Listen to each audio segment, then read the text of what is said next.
Allow the children It's okay. Off your mind. It's okay. Off your mind. Chai! Now wow, people wey suppose talk truth to power don't off mic. And if we talk, now 500,000 they go summer us, call them hate speech. But fear not, my ego don't come. Ingo torchlight every corner, nooks and cranny of all these bad people where they spoil our country.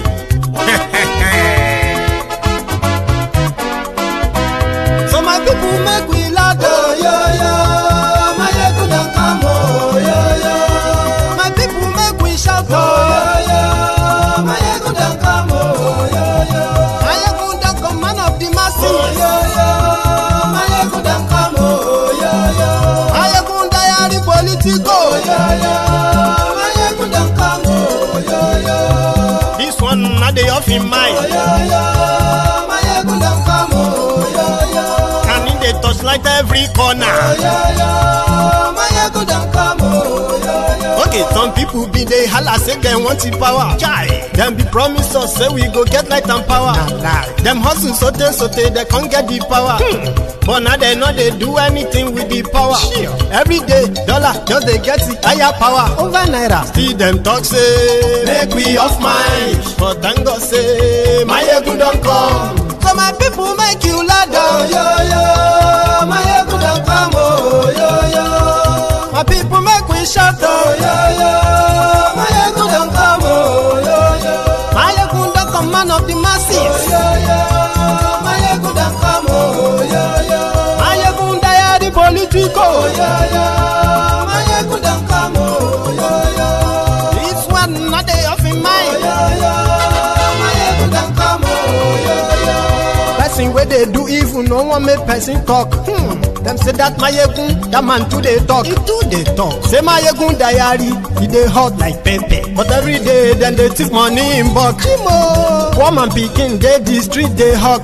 Still them talk say make we no talk. But thank God say my yegun don't come. So my people make you loud, oh, yo. My yegun don't come, oh, yo. My people make you shout, oh, yo. My yegun don't come, oh, yo. Man of the masses, my ego don't come, oh, my ego diary politico, my ego don't come, oh, this man not the off in mind, my ego don't come, oh, aha. Now you not done here, all these bad politicians, then we call themselves politicians. When they thief our money, we no want to make the common man get what he supposed get for this country. And I never hear something. Now go hear one, my ego. You go show na paper. My ego diary political. So my people make you shout, oh, yo. My ego don't come, oh, yo. My people make we loud, oh, yo.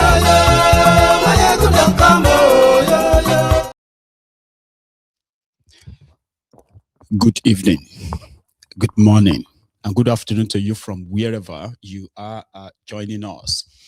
It is Mayegun live. Thank you very much again for joining me. Remember that after reading the caption of the broadcast, the next thing to do is to try read the description of the broadcast as well. Then like it, share it to invite your friends and your not so friendly friends. Tell them to join us. Okay, that Mayegun is live, and that's all you have to do.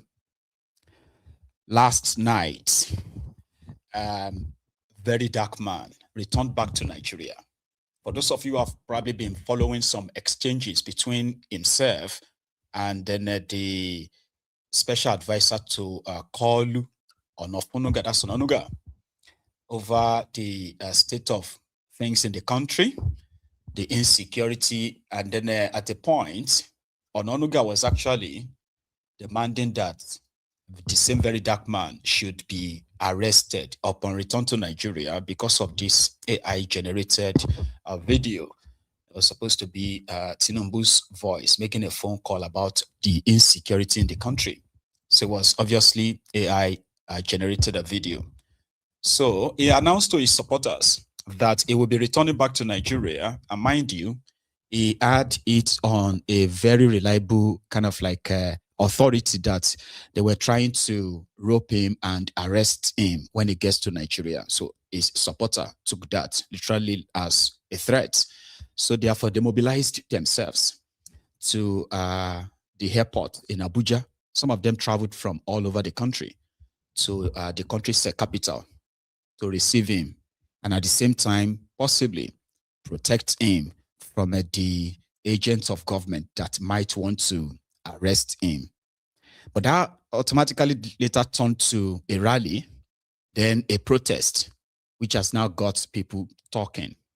So from the airport straight to town, at a point they saw the naval base, the Nigerian naval base along the route, and they just went straight in to stage their protest, where VERYDARKMAN himself was asking the supposed Navy or the military what they have done with hundreds of billions of naira allocated for defense and all that. So tonight, I am going to take you through what continued later today, but started from the arrival of Osei, that is the VERYDARKMAN, at the Abuja airport yesterday. Then we have other stories too that kind of like follow the same topic, especially the brewing controversy within the NDC. But first thing, the protest where they started demanding an end to the insecurity in Nigeria. They were all calling out Tinubu Must Go, APC Must Go, Bandits Must Go, and so on and so forth, right?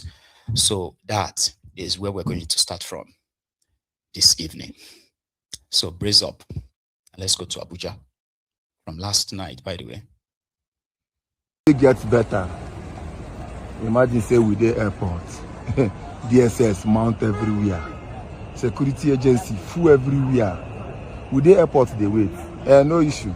We they wait, no problem. One person, only one man, they give the whole Nigeria headache. They give bad government headache. When I won't carry on because they ain't talk the truth. No problem, we they wait. Man, now we no be them, now we also we there outside.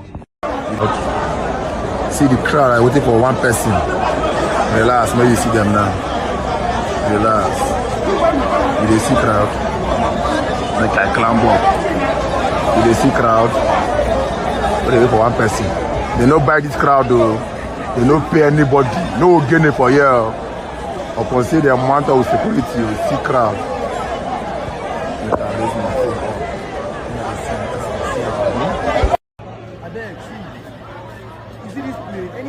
Me and Sha talk say now for here they go come through. Who they talk say they will come through here? Now the Turkish DC be this time. Now the Turkish yeah.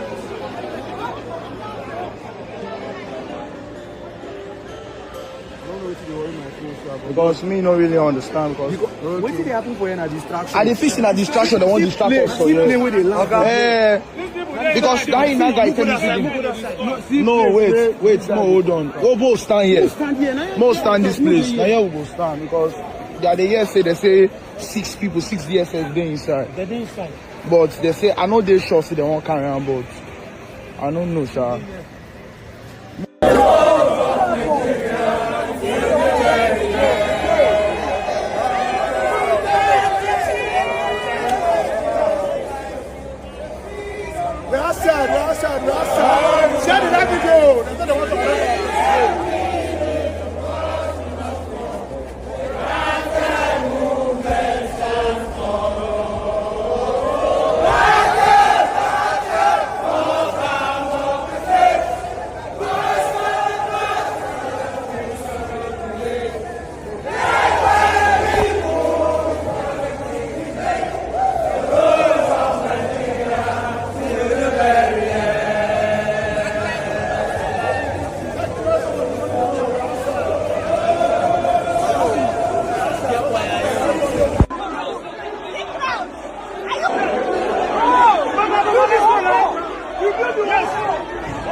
You want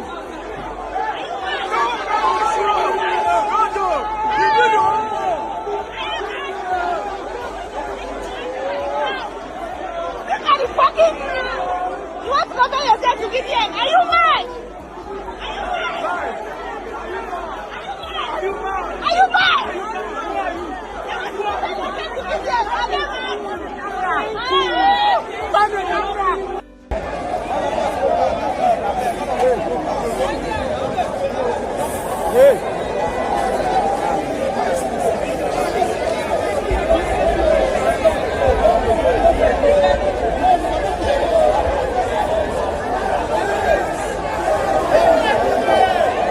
We just stop them here. As they don't agree, no one stop them here.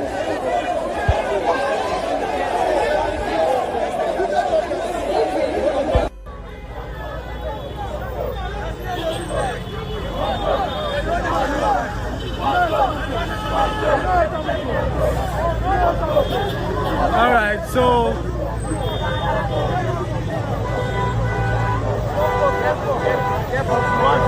right, so Nnamdi Azikiwe International Airport, we are live and direct. Very dark man. We are demanding that the president should resign. One law. Shown in 3 years that he's a failure and will not do anything. So they demand to make him resign because we are tired. We are tired, I beg.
It gets better.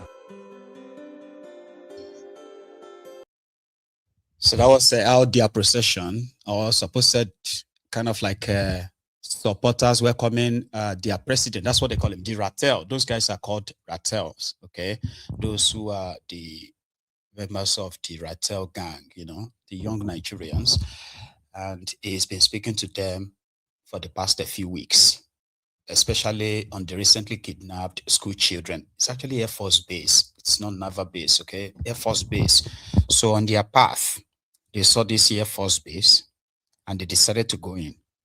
And they were demanding why it's so difficult for the Nigerian Air Force to give area support to the Nigerian army in their fight against terrorists.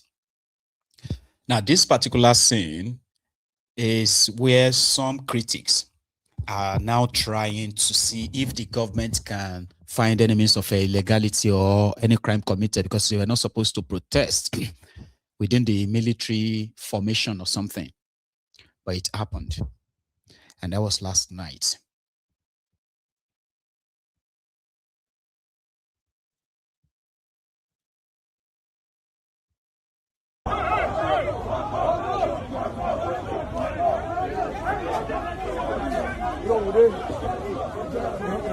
No. They just want to so that we can go.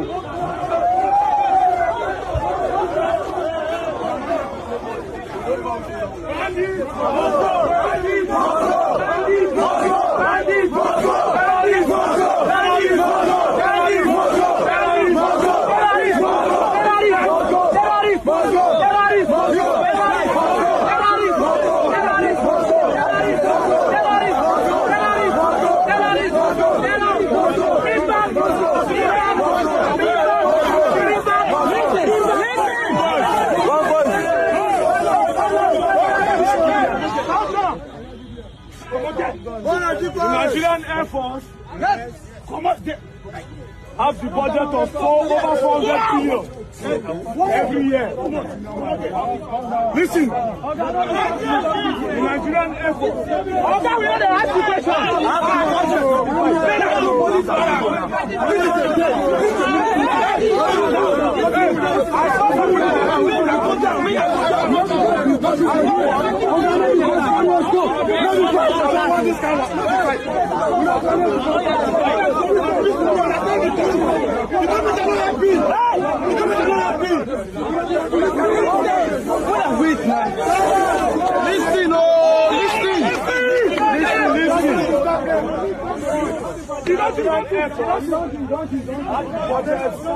over 400 billion every year. Nigerian Air Force have fighter jets. Fuel is not the problem. We have fuel. The men are on ground. So what is the problem? Why is it that bandits are still kidnapping our children? Why is it that bandits are still raping our sisters? Why is it that bandits are still on our roads? If the Air Force are getting budgets of over 400 billion every year, why is there still insecurity in Nigeria?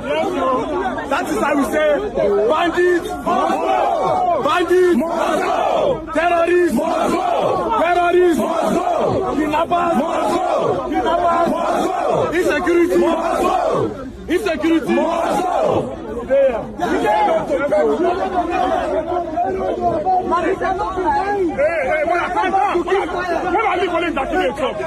may they allow video and talk now. Everybody calm down, calm down.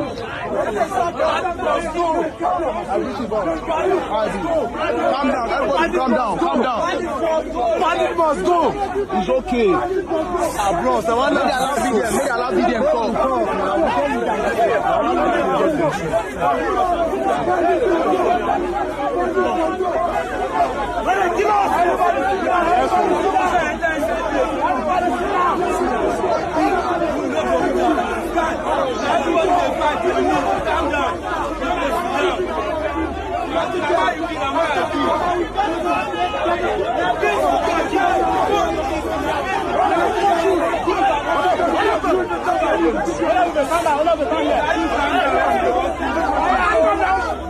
It's okay. Calm down, Ben. Calm down. Everybody just sleep. Calm down. Calm down, Ben. Sit down. Calm down.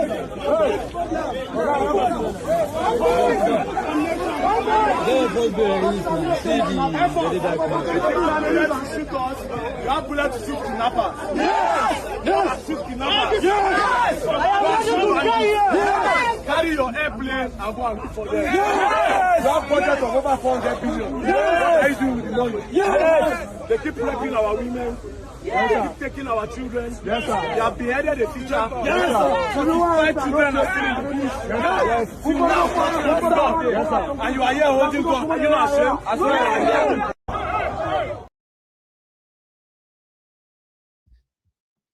So that was the beginning, which all started from last night.